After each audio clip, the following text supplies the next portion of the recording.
Welcome to the Learning Pines YouTube. We hope this video helps. You start by having the original key and the new fob in hand. The battery must be fresh. Once ready, close all doors and sit in the driver's seat so the car won't lock you out. Turn the ignition from OFF to on then back OFF 3 times, finishing in the on position within about 10 seconds.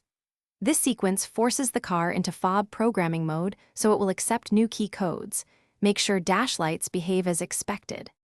Once the car is in programming mode, press a button on the new fob within 20 seconds.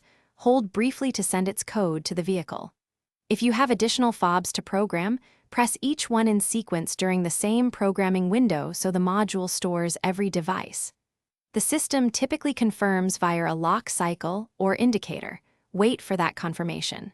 When finished, turn the ignition to OFF to exit programming and ensure each fob now operates locks and trunk release.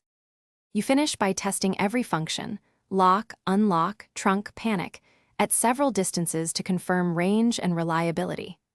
If a fob doesn't work, swap in a new battery and repeat the programming sequence exactly. Make sure doors stay closed and you complete the ignition steps within the time window. If repeated attempts fail, the vehicle's receiver or key module may need a professional reflash or diagnostic. In that case, contact a dealer or qualified locksmith who can access Ford-specific programming tools. Thanks for watching. Consider subscribing if we helped you.